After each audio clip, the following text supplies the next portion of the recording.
Hi everybody, hope you're doing marvelously well. This video today is with Henning Pauly. Henning is going to break down the song Patiently by the band Campaign Like Clockwork. This is the song, the band, the producer of this month's Rate My Mix competition. So you can download the multi-tracks down below. You can follow along with the mix. You can listen to Henning, who's freaking hilarious and just a wonderful guy. And see how he mixed it. Take some of the tips from him if you like and mix it yourself. Whatever you want to do. Their last mixing competition, we had over 6,000 entries. There's a lot of incredible prizes. And so please, please, please, please download the multi-tracks, mix them either to enter or just to practice or whatever. So here we go. We'll let Henning take it away. Have a marvelous time recording and mixing. Thank you ever so much for being part of an incredible community. And we'll see you all again very soon.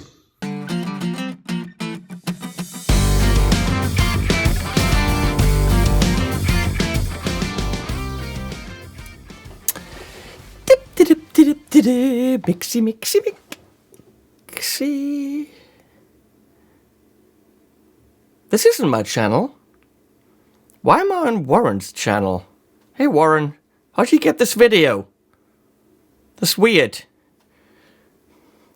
Okay, let's not talk about guitars today. Today we're talking about mixy stuff. I don't like mixing, but it needs to be done, and you guys probably do it much betterer than I do. Here we're talking about the song Patiently by the band Campaign Like Clockwork. I've been working with the band for a long, long time, and they came back to me now that I do YouTube and said, can we do the second album? We've been working throughout the years, and I said, I just don't have the time. But then I came up with the idea, let's live stream the complete album production from beginning to end, with the fights, with the throwing songs away, with the writing lyrics with the audience, watching and interacting with us. So it became a really, really cool project. And if you want to see the full production from beginning to end of Patiently, there are live streams on my channel. You probably have to watch 2 or 3 to show the whole process. Vocal sessions, everything. Eating pizza, everything. My mom coming in, everything. So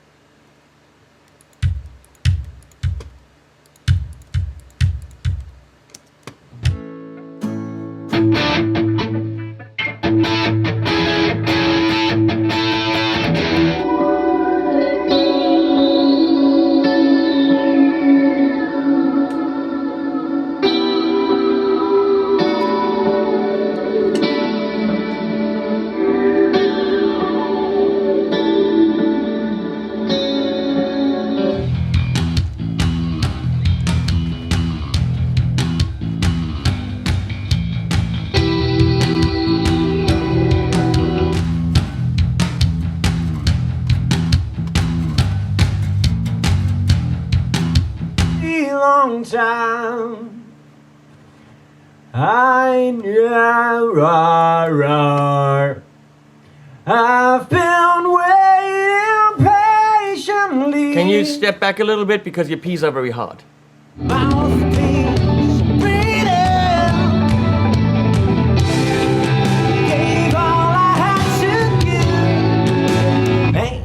The way that I usually mix, because I don't like the let's do the whole album and then we start over mixing, which could be a good approach.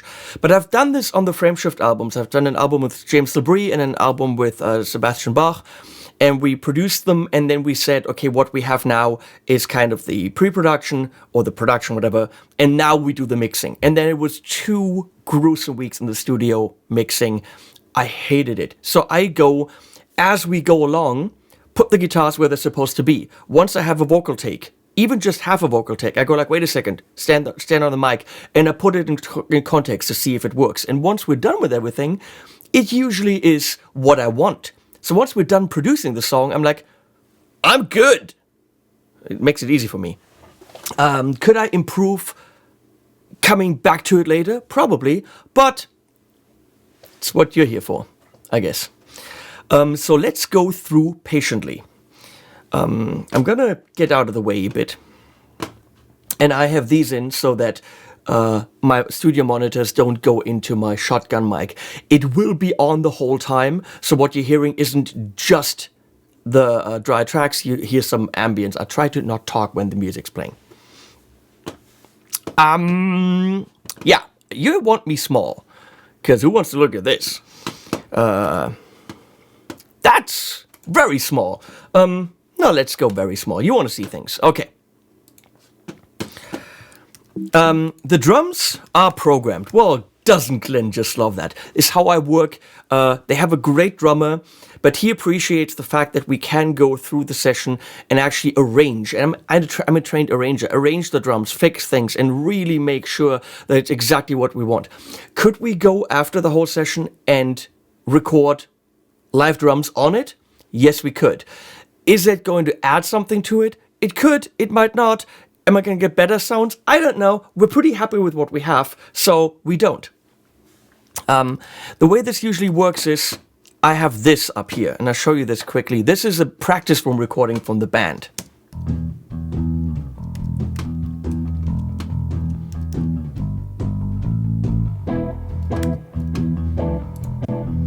Nightmares, shapeless figures on my bedside. Gave all I had to give. Ain't gonna make it. I've been waiting patiently. Painful. So that's what they brought in, and I thought there were some good ideas, but that chorus was way too old mafia movie to me. It was too whiny. It was like, me. I'm like, let's try something. And we did the chorus, but completely changed it into major. And it's still whiny, but in a major way. It's major whine. So I thought it was cool. In the tracks that you're getting, you don't have those chords. You don't need them. You're just mixing. You're not arranging. But I make a chord track to know later on what's going on. So that's there. So let's go through this. Here we have the drums. And what I do with the drums, they are comprised of 2 BST instruments. One is BFD3, where I built a really nice kit. Yamaha kick drum. That's I don't know what snare that is. It also has a hi-hat and cymbals and 3 toms. And I usually turn the bleed off on the snare and the kick so that they don't bleed into each other, which is technically what you want. In the tracks that you might be getting, there is a folder with alternate versions. Sorry. Cybermen. With alternate versions where the bleed is on in case you want that. It can add some realism to it. So use either the kick and the 2 snares with or without the bleed. Don't use both. Now, I really like that kick and the snare because BFD has a lot of realism. And there's overheads and room and ambient, and if you go to a BFD3 kit, there's even more and more room mics and differently compressed ones. There's a lot of realism and detail in it.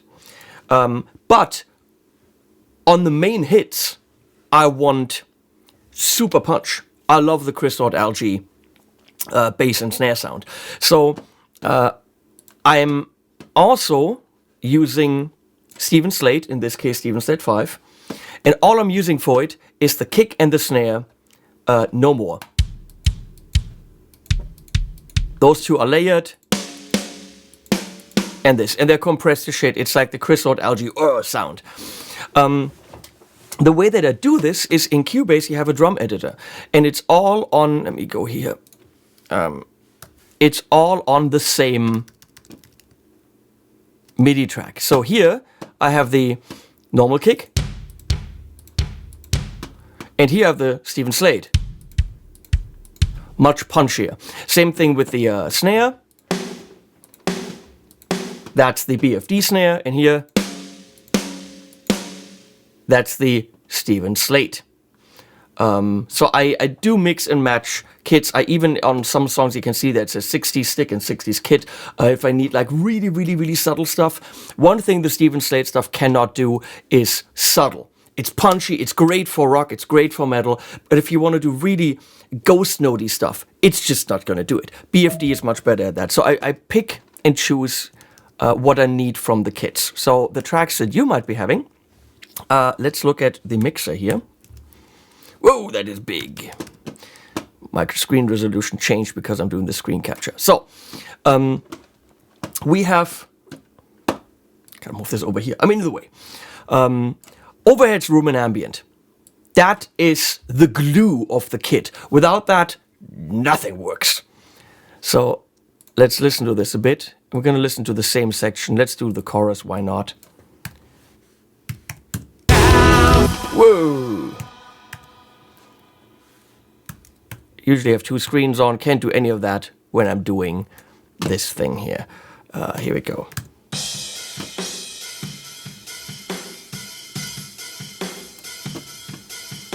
So you will not find any cymbal tracks in the files because they're recorded with the overheads, except for the hi-hat.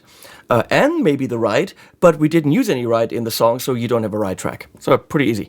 So the cymbals are all coming from overheads, room, and ambient. So there's the overheads. All I'm doing there, let's look at it. 1176.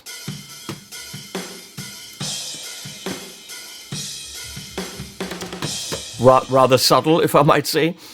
And a 1073 boosting high end, rolling off the low without it.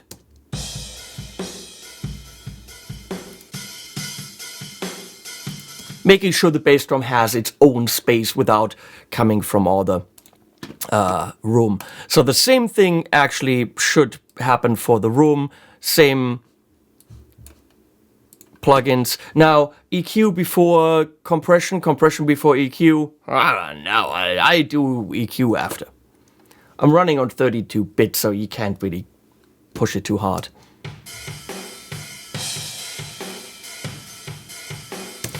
Now, the overhead gives you the kit. The room gives you the space. And then there's also ambient, which I have a little bit lower. Same plugins.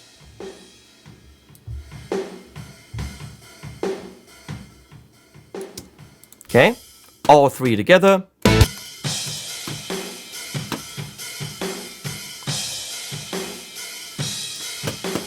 You have a little bit of flamming from the kick, because the mics are far away, which just makes it a little bit bigger. So, then we have toms. You're not getting individual tom tracks. You're happy about that, I guess. So that also means you can't pan them, which you really just shouldn't. Because not even a drummer hears it left, right, right. You know, they're kind of like here-ish. Whoa! Look at that camera. Whoa! It's been a long day. So you can also, it means you can EQ the toms as a group. However, you have a MIDI track. So if you absolutely hate what's going on and you want individual toms and you want, take the MIDI track, pick your own toms from something. You know, go ahead and find other toms that might be punchier. I like the ones I have. So we have a... we need to find some toms. The whole beginning is toms. We have an 1176. Remember, I don't know what I'm doing, so...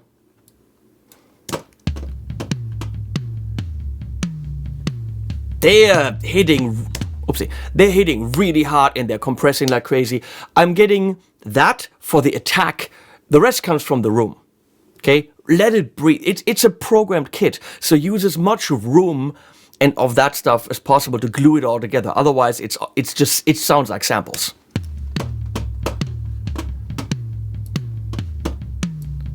And there's a 1081. Don't ask me why.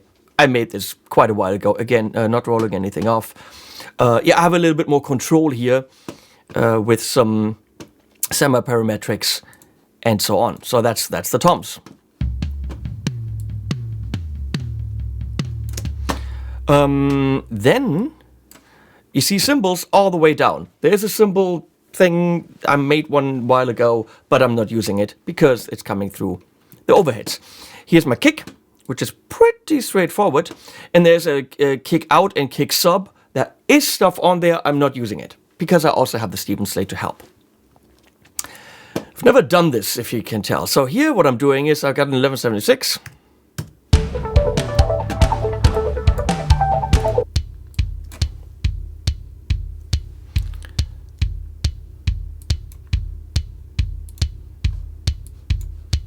And I do like the API for, this is all UAD stuff up to now. Of course, you can get them from Waves. You can get similar ones from Plugin Alliance and many other.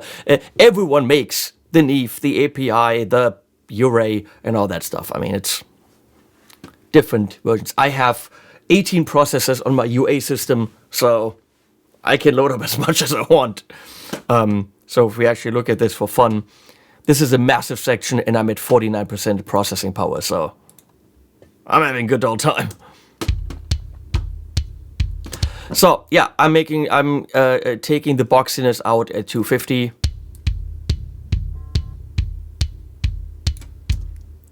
Adding bass and all the kickiness here. That's all I'm doing there. For years I've done, transient things and whatever, and that's what works. So snare top. Interestingly, why did I turn the supercharger off? The supercharger is the one thing that gets you the... I'll show you. It's from Native Instruments, and it's the one compressor that gets you the Chris Lord Algae snare sound. I researched that for a long, long time, and back then there wasn't a distressor plugin available. This does it beautifully, and it's actually dirt cheap. So let's get a loop here somewhere.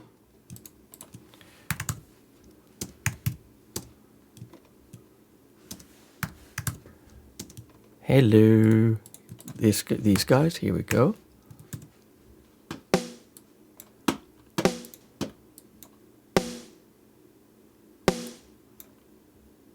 It gets super, super punchy, super in your face.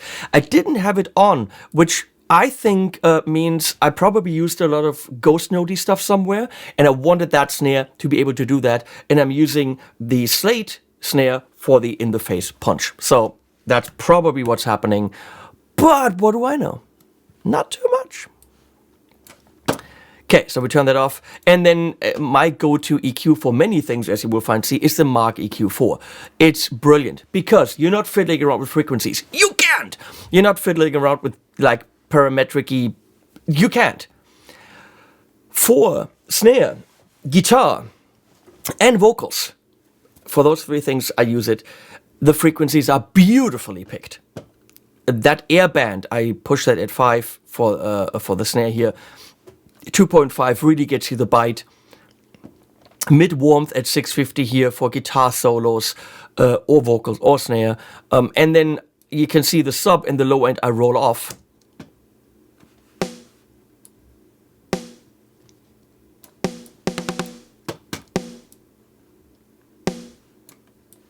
Doesn't too much anyway, so let's get those frequencies out of the way. And I have an LA3A for the bottom.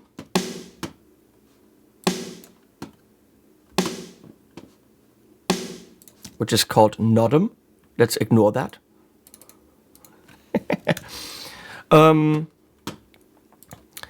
And a 1073 with everything cranked up except for the low end. Okay, so together... I see why I'm not using a supercharger. I see. Because, well, let's go through this. It's on the group.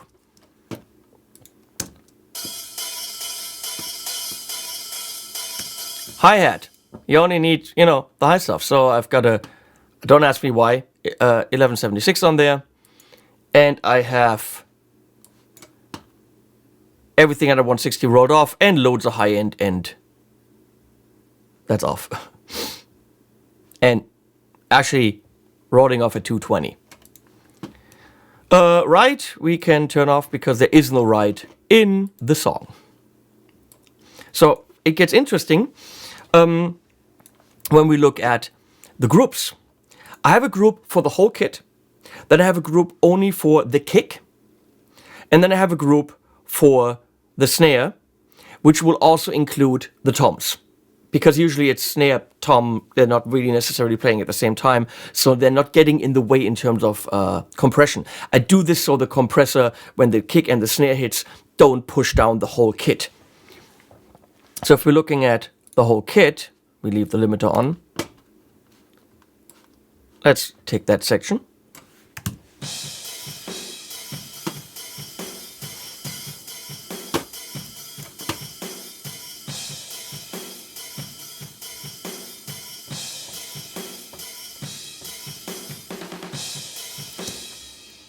It's pretty much the overheads and all that stuff, and the hi-hat.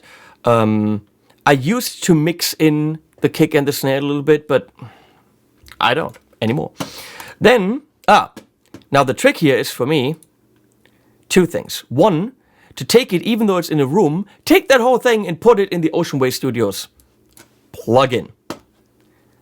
Makes a big difference. I'm going to show you.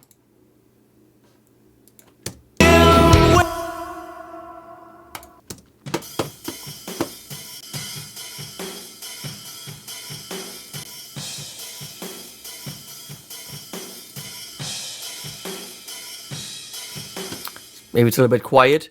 Let's turn this on, which is the Fatso, which is technically a warming plugin or warming. It's hip hop and R&B artists use that to put more warmth on their synth. I've found that if you use the harmonic gen setting and then compress it a little bit, it does wonders on a drum bus. I use it on every drum bus. It's freaking ridiculous. So.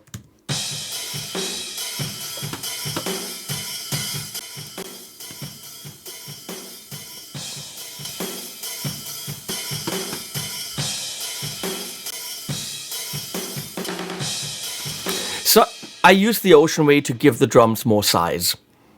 Works beautifully. So and then there's a limiter just in case I'm pushing it too hard, and that's the Steinberg limiter apparently. Is it? Why is it that? Apparently it is. Built in. Here's the kick from BFD. I use the Empirical Labs right there.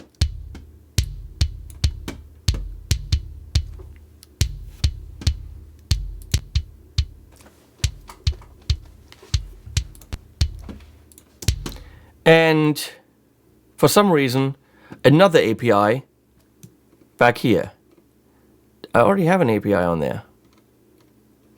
Don't ask me why I did that. I have no idea. No clue. And then the snare.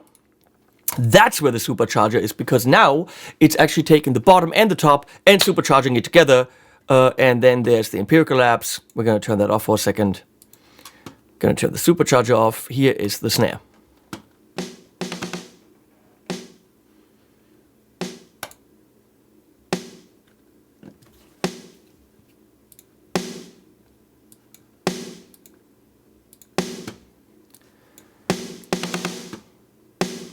That Fatso is literally, that's the thing.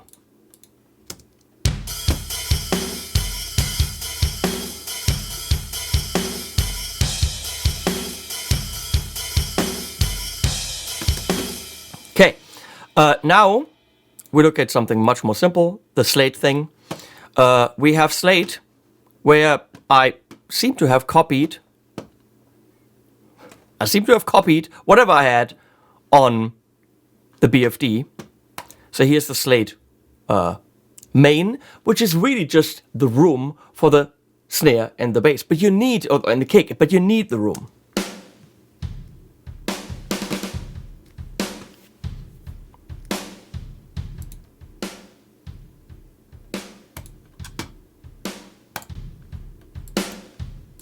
So that's important. Then we have the kick from Slate.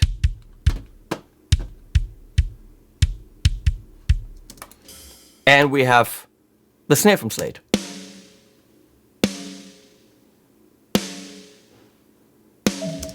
Let's add both snares together, then both rooms together, then the kicks.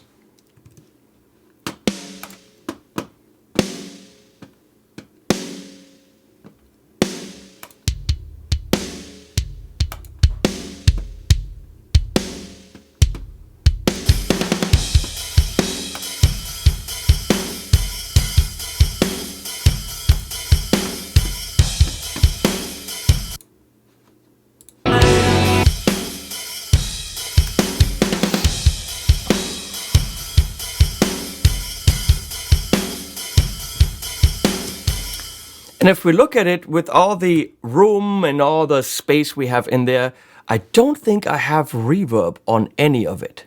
Look at that. Look at the sends. They're utterly, completely empty. No sense whatsoever. So I'm doing this all with the natural reverb of where the samples were recorded.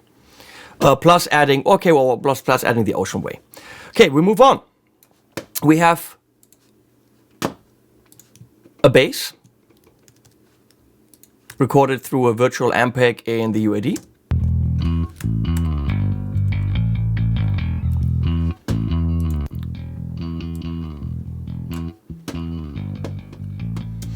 I'm running that through my typical bass setup, which is a Studer tape,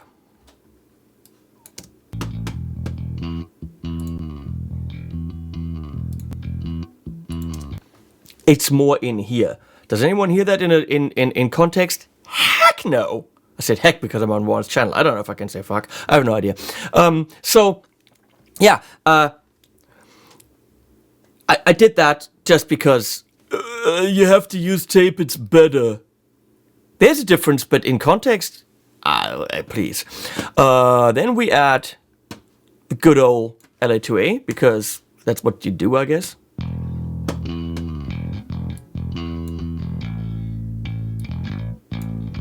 And apparently you run that a little bit hot on the output because it's a nice drive.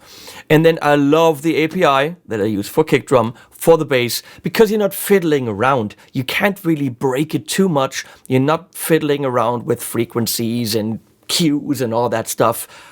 It's very straightforward. Get the 250 out of there because that's where you got the cardboard sound, and then low end to taste, and then all the other stuff for bite.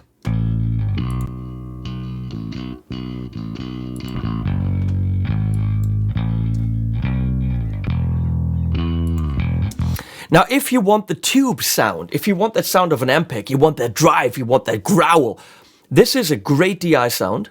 Even though it's recorded through a virtual Ampeg, it's pretty DI-ish.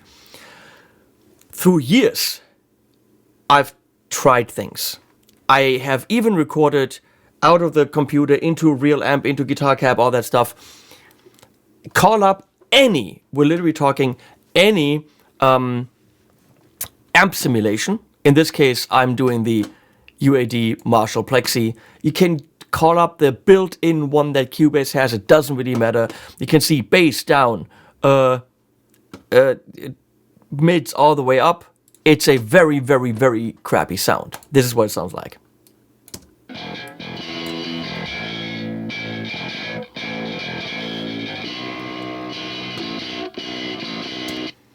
Well, but when you mix that in,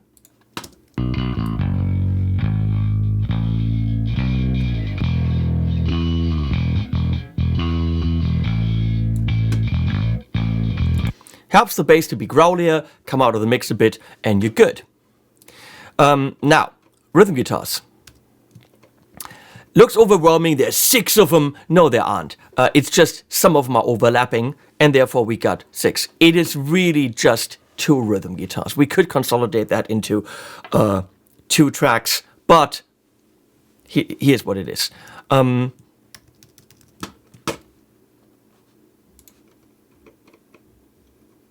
Nope, I don't want that. Let's do this.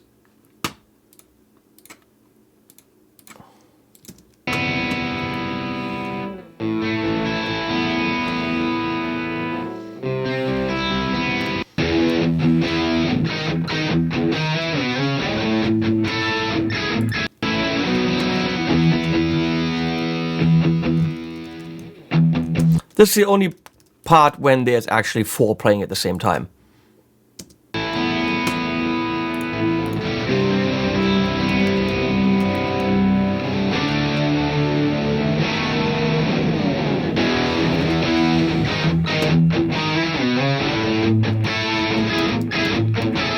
And I think that's the Synergy Syn 50 with the BE module. I think that's a Friedman sound.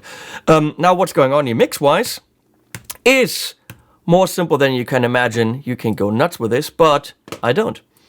So here are my guitars, the neon green stuff. Left, right, left, right, left, right. I'm German, what else do you expect? Left, right, no, come on. They're all hard left and right, going to this electric guitar 1 and 2 group. In the group, I got the tiniest bit of room. I mean, the tiniest bit. You might as well not do it. But I have my typical chain for guitars. So here's the sound of the guitar without the chain.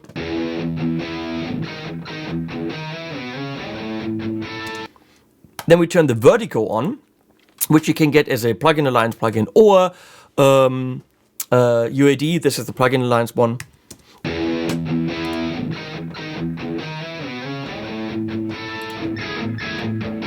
And I literally go to preset guitar power chords and I'm done.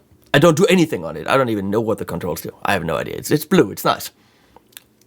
Guitar power chords works for me. It just makes it better. And then the EQ4, as I said before.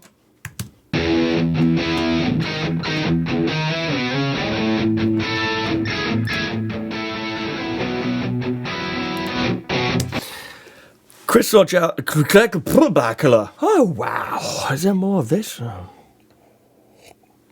Chris Lord Algie said, when they asked him, when do you use your SSL plugin? They said, well, when I'm getting guitars in and I'm pushing on my console everything up on the high end above 5K, a shelf. And that's not enough. Then I asked my guys in the other room to put the plugin off my console on those tracks and boost even more. And that was told me that, oh, wait a second. You don't roll off the high end on guitars. You kick it in. And once I started not saying, oh, guitars are all in the mids, which they are, but once I started understanding that how much he pushes beyond 5K, I started doing that. And the Mark is amazing for it. So I go to 5K on the Airband and just dial it in so that they're sitting where I want them to sit.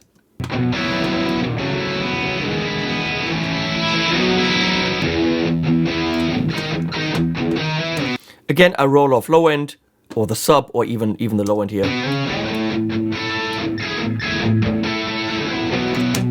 But this 160 is beautiful. That's really the low end of the guitar.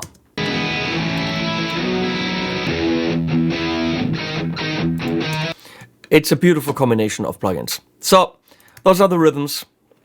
They are... I don't know if they are automated. You can see that on the individual tracks. I do nothing. They are all at 0. This isn't for this video. They are at 0. First of all, I purely work with recording it where I want it and automating the group, this electric guitar 1 through 4, which now is 1 through 6, whatever. But as you can see, it's not automated. I don't do it. So all these levels, I mean, I might have gone in here. Let's see. Nope. Nope. This is literally recorded. Now, these are pulled down a bit. So, okay, I mix it on the waveform. So I pull this down a bit so that I don't have to do anything. But you're getting those levels that I had set in here on the waveforms. We're moving on to another guitar. The reason why this is going, the ear candy guitar is going to the heavy guitars group is simply because it was routed that way. They're not heavy, and there's really no other reason. That's just why. So these guitars are really cool.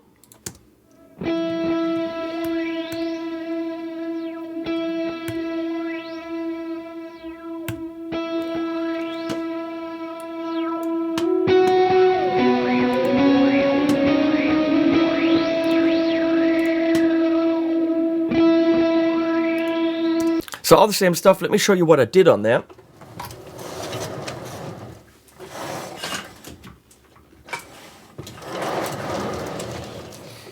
This is the Earthquaker Devices transmitter, which is a weird, spacey reverb. And it's got an expression input. And with an expression pedal, you can sweep the filter. So this is all recorded as we were doing it. So if you watch the recording session, you can see us fiddling around with that. And that became one of the key elements of this song on the clean guitars, which you will hear as well. So this is with a little bit of drive or fuzz or whatever.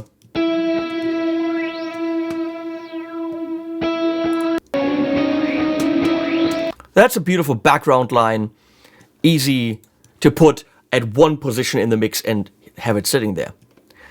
Now this guitar is one of the key guitars. It's a clean guitar, which was a beautiful Schecter with probably the Tone King amp or the Bugs and Betty channel on the Syn 50.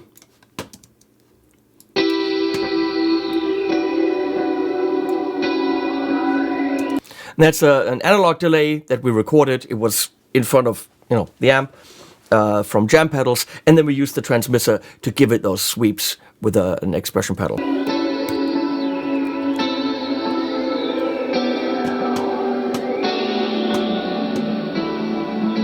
So as you can see, there's no send.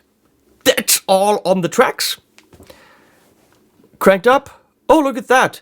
Vertigo on the same setting. Look at that mark. Oh, someone no, it's not copied, but it's similar. Giving it nice brightness. They're clean. They're supposed to be, and that's it. No automation, nothing. Cause I'm lazy when it comes to mixing. You could probably do way better. But I try to do it with arranging. I don't try to go crazy with up and downs and ups and downs and let's get in frequent. I like to leave the space for the vocals by playing the right parts. Then we have this delay guitar, which guess what? It's all recorded, except for the very, very intro. So let's start in the very, very intro.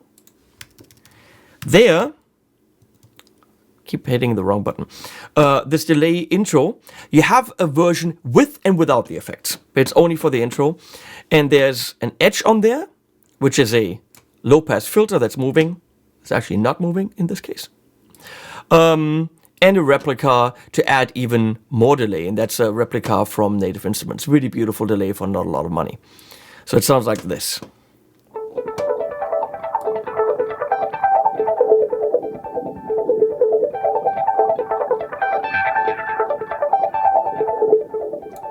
So you have a version without those two on it in case you want to do your own thing. But then the verse and the rest of the song,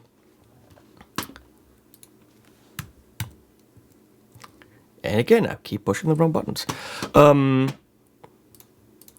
They are not panned hard left and right because they're doing harmony stuff. So I didn't want it super, super hard, but it is panned left and right.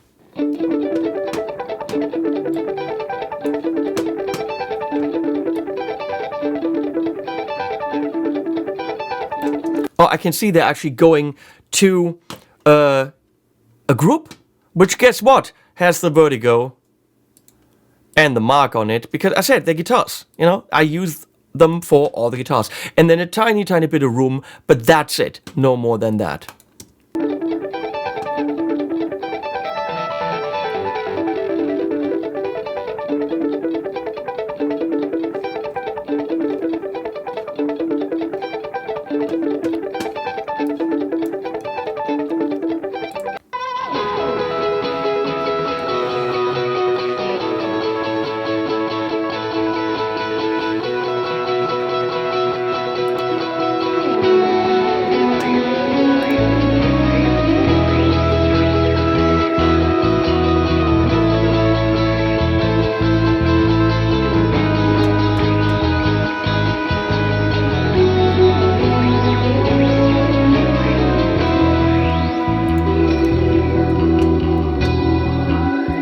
Okay, that continues, and there's this, well, we go through the song in a bit, there's this bridge part here, where where it really drops down just to the clean guitar here. and vocals. Really, really nice. Then we have... was it for guitar? Wasn't it for guitars? There's a solo, which isn't supposed to be, the band isn't huge on guitar solos, so it's in the mix, but not right here. You put it wherever you want to put it.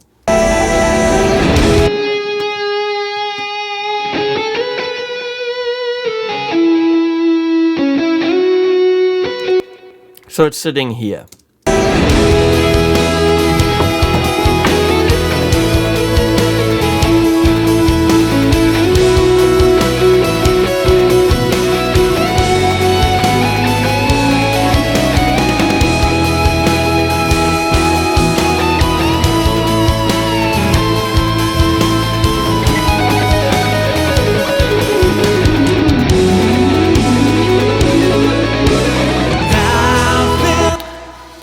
One thing I forgot that belongs to the drums, right here, are what I call the MIDI effects, but there's percussion elements.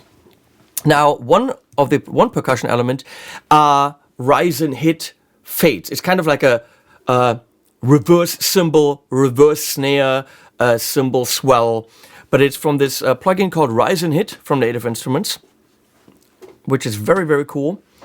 Let me show you if I can. I don't know. What the? It's F3, Henning. It is F3. What is it? F3. So if I go to my VST instruments back here, it says Rise and Hit somewhere. It should, but it doesn't.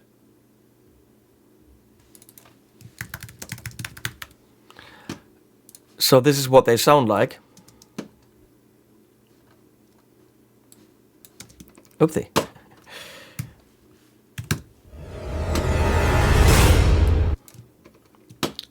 Or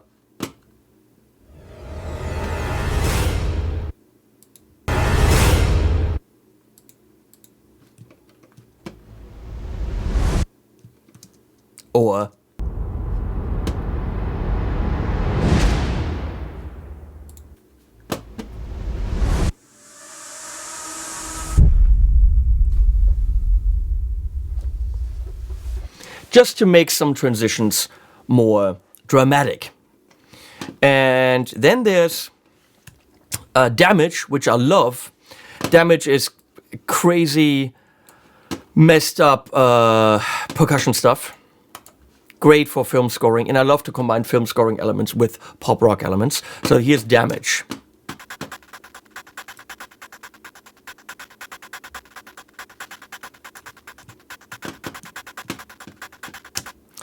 The trick is to make it not trash the mix.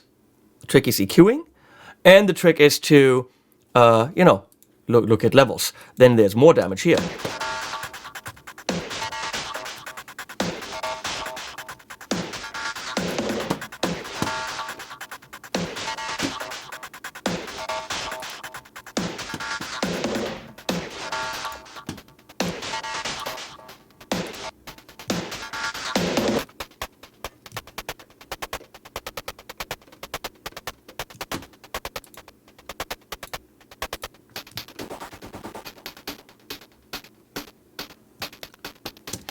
So this is supposed to be augmenting the drums, not trash them. It isn't a main element, okay? This isn't a techno-ish kind of a song, but let's look at it.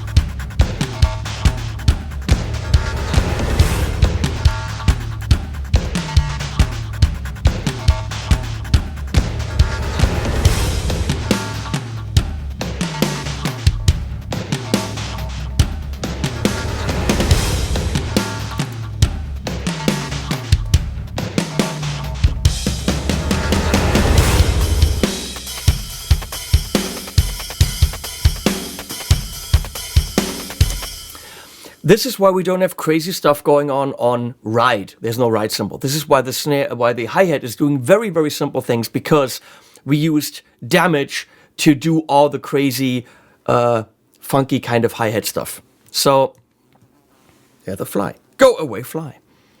Fly away. Okay.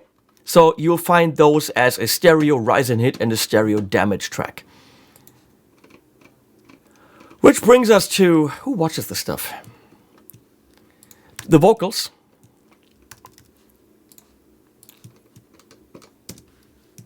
Darkness, silence, distant memories of a red light, sleepless nightmares, shapeless figures on my bedside, robot heartbeats, tubes and wires. So that's my standard vocal chain. Usually the lead vocals all go into a lead vocal group. In this case, I think for the chorus, I wanted a lot more, I wanted more effect.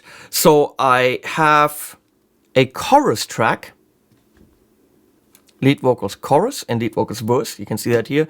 And on that chorus track, you can see that it's still going to the lead vocal group up here. But I added a 480L reverb, and you can see a lot, and also a delay. Don't remember what that is. So let's see, what's the TC delay? It's not a TC delay. It used to be, but it isn't. It's a super tap from Waves. And the 480L is, oh, look at that. It's a 480L from UAD. But my main vocal chain, so I added more space in the chorus. But the dry track is still going to the group, to the lead vocal group for the standard processing, which in this case is a Studer 800, because tape's good and I paid for it. LA to A. I breathe in, mouthpiece, I breathe in, darkness, silence, distant memories of a red light, sleepless nightmares. Yeah, now I'm doing the airband at 10K, and then other things with things that sound good. Shapeless figures on my bedside. This is one of the secrets I use for vocals. I've done a lot of vocal recordings, and people say I know what I'm doing. Then again, what do I know? But I first used Character from Noveltech, and now use the Vocal Enhancer because Character wasn't available anymore. Now it is again. It boosts the crap out of the mids in a strange way. So I literally go to, this is female vocal. I'm not fixing it. Oh no, it is male vocal. It's set to male vocal. Strong processing. So let's turn that on and off. By itself, it sounds like, oh, it's way too much, but you will notice that your vocals jump out of a mix. It's absolutely recommended. You can get it from Plugin Alliance. Plugin Alliance. Darkness, silence, distant memories of a red light, sleepless nightmares, shapeless figures on my bedside, robot heartbeats, tubes and wires. I breathe in, mouthpiece, I breathe in. Everything becomes clearer in the mix. I never noticed that strong processing button. I'll keep that on. And then, I have a de-esser on here from UAD. Any de-esser will do. Darkness. Now, you do not have doubles.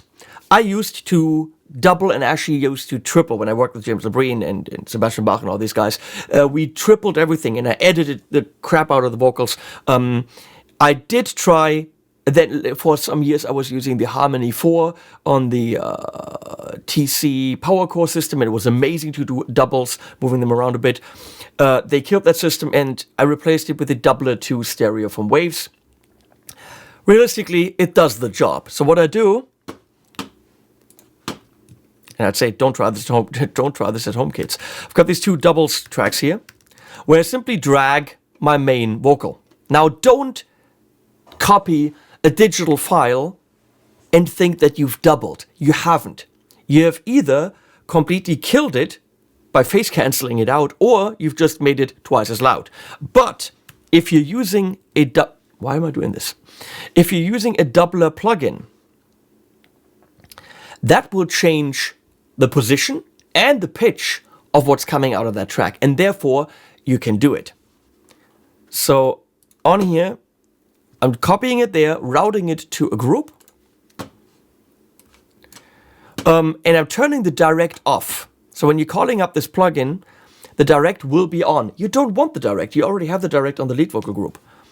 I'm just having the 2 voices panned hard left and right, and there's delay and detune and all that stuff. So you have a little bit of different oscillators, we would say in the synth world, around the main vocal. Then there's a Vertigo and a Mark IV. Look at that. I like them. So this is what happens. I pull this down. Darkness, silence, distant memories of a red light, sleepless nightmares, shapeless figures on my bedside, robot heartbeats, tubes and wire. So you want to do something to the lead vocal for them to be wider and fatter, okay? If you can pull it off with just one, go ahead, but you'll want to do some kind of artificial doubling. As for reverb on the vocals, I usually use the DVR2, which doesn't exist anymore. The DVR2 was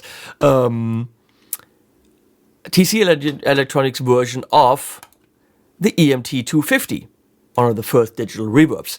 And it's got this amazing ability to not trash the mix no matter how much you give it. You have the biggest reverbs and it doesn't trash the mix.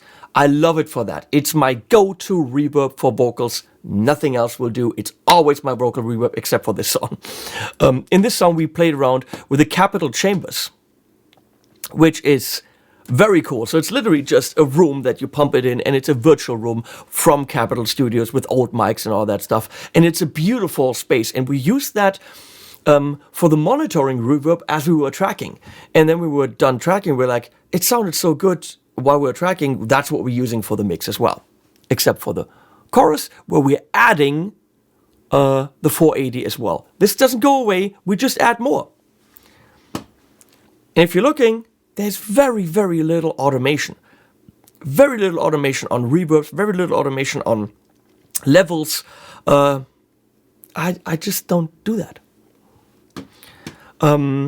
So on the doubles, there's a little bit of Hall, which in this case is a Native Instruments 480 right here. It'll do the job. And also, that's it. And it's some little bit of delay. So then there's the octave, which is just one track centered, the whole thing doubled. Darkness, silence, distant memories of a red light, sleepless nightmares. I edited the crap out of it. There's no SSOTs in there, so it doesn't interfere with the lead vocal. And you can see I also used the doubler to pan it hard left and right and give me 2 of them. It'll do the job. Shapeless figures on my bedside, robot heartbeats, tubes and wires. I breathe it. All of a sudden your vocal is pretty damn big. Okay, leaves us the harmonies in the backgrounds, which are technically the same thing, but as you can see, well, again, on the harmonies, Vertigo, it's because I'm lazy. I don't want to think of what compressor I use. I know that one, it'll work, done. So we have harmonies. Let's open these up.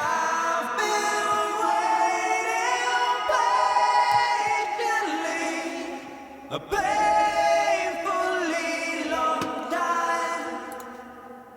I've been waiting Okay, that's a straight up harmony, and back here, straight up harmony. I've been waiting patiently. Okay, we get to the middle part in a sec. Let's look at the chorus vocals. Why they're so big, or how they sound. I've been waiting patiently, a painfully long time. I need you to set me free. Softly shall I die. It's huge, but they're long notes. He's not doing super rhythmical stuff. So why not treat it like a cello doing these really beautiful long lines? And then we have this section. So let's go into this harmony section here. That's the bridge after the second chorus, where it really goes to the clean guitar and vocals, and that's it. So I'll play the whole section. No need to cry, already lifeless. It's not a crime, it's only kindness. No need to cry, already lifeless. It's not a crime, it's only kindness.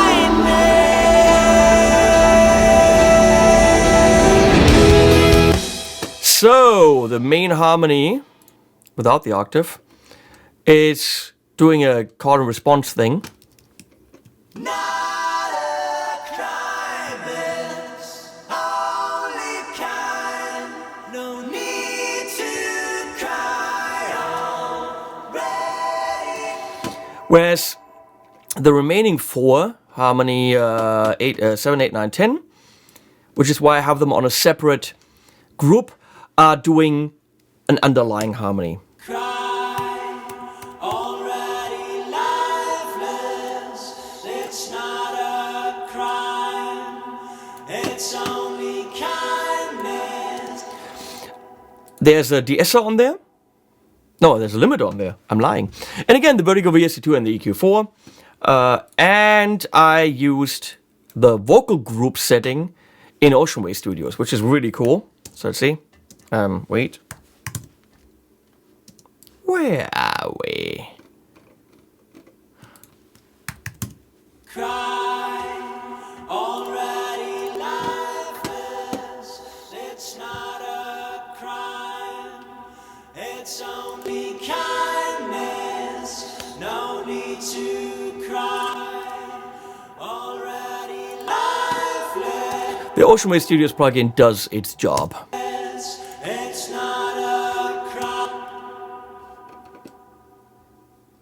It's not a crime. It's only kindness. No need to cry. Already lifeless. And that's it. Then there's the last thing at the very end on the vocals, where we have this very long note here.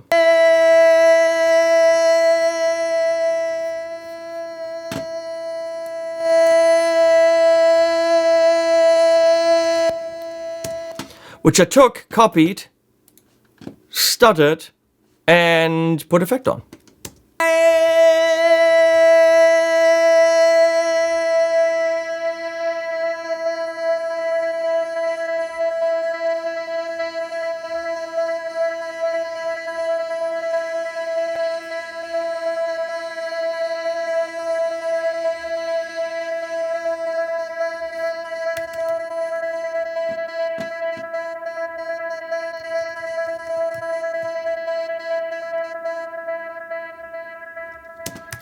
So that's something you can do. You have it without the effect. Which leaves us to, let's go through the form. Which of course we don't. So I'll make one for you.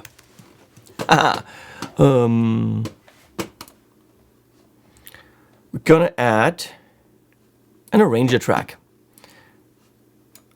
I can see my form usually on my drums, but I will make an arranger track, and that might help you in your endeavors. I do like certain colors. So that's the intro, which starts, if you have it at 140 beats per minute, you throw it in there, it starts at measure 3. So you got 2 measures at the beginning for, certain things. We're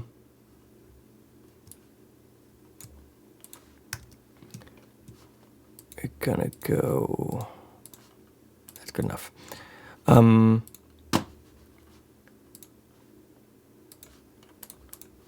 Intro 2. I'm gonna be anal about this and make sure that's capitalized.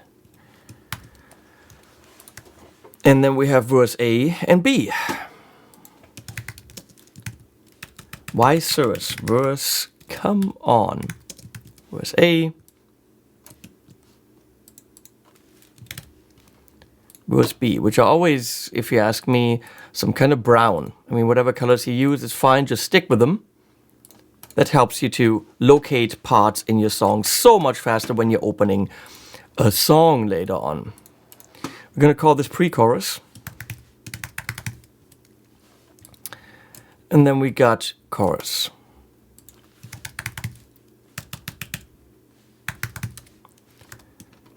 And as you can see, I can copy the whole damn thing. It's just repeating. Why is the chorus the wrong blue?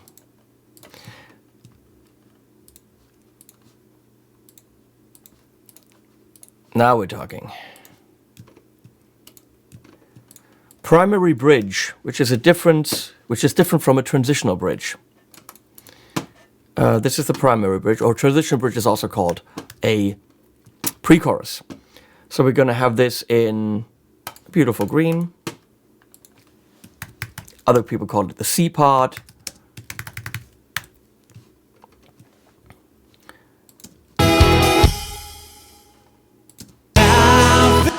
So this is all, the colors here are all wonky and wrong. Who did this? Oh wait, I did.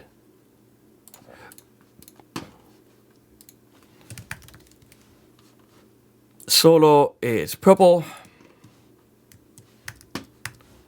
Then we have another chorus. There's an extra measure on this bridge with some cool stuff also in the lead guitar, in the delay guitar.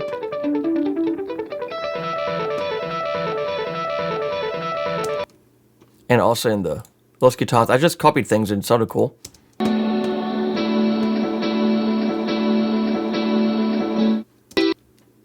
Kind of cool.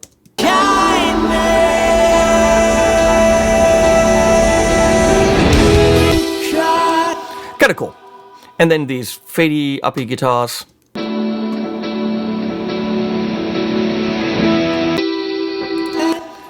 Just to make that really big when the solo hits. And then we totally mix it up in the end of this chorus here. No need to cry.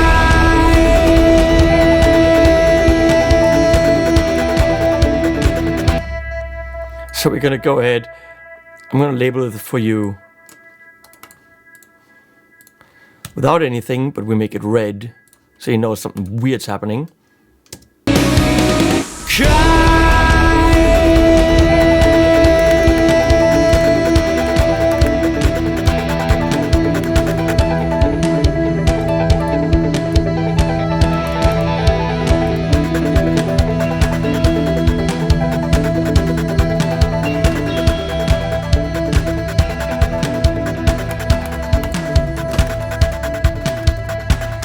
If I now go ahead and screenshot that, you have something to follow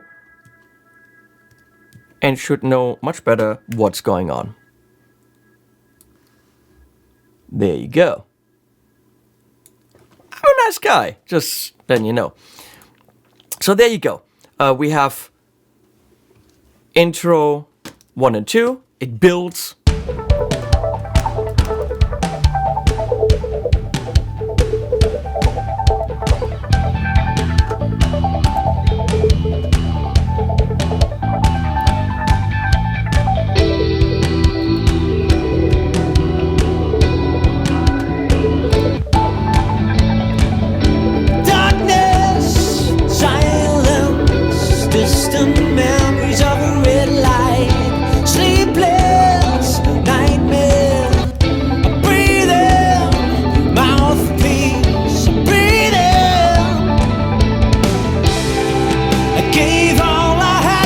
So the whole pre-chorus is doing exactly what it's supposed to do, build, and then go chromatically into the chorus. Tell me I'm a slave. I've been waiting patiently. Whole thing repeats, primary bridge with cool vocals. No need to cry. Already lifeless. It's not a Solo, chorus, out. Very straightforward song, which isn't super short, 5 minutes, okay? Everything here has its place. There's lots of stuff going on, but it's to give it a poppy kind of atmosphere while not being a pop song. And as you can see, there aren't any synth in here at all, but it sounds very synthy. We did this all with guitars and delays and some cool expression pedal things, and a really good vocalist that knows what he's doing with some cool harmonies. It's technically not that complicated. It's more than your normal trio. It's more than your normal metal guitars, left and right, bass and vocals and drums, for sure. So I have no idea if that in any way helped you. This is my approach, and I literally, if I started over, if I turned all the plugins off and I started over, I don't think I'd do anything differently. I think this is exactly what I would do. I would end up at the same result, just I don't have to, because as I was mixing it, as I was producing it, I was already done with this. This is how we ended up at the end of the session. If you want to look at the sessions fully on the on my channel, if you've never seen me and you're new to this phase, I'm so sorry, because then that was definitely weird, and you're like, what is he wearing? I know. I don't know. Okay, things happen. Shirts happen. They arrive. So I don't know if this was helpful. It'll be really interesting to see what people do with this and where it goes and how much better the song can be when someone mixes it that actually cares about mixing and not just has to do it because no one else is around. Thank you, Warren. You're a doll. You're my hero. It's an honor to be here. And I'm not here anymore. I'm just gonna go.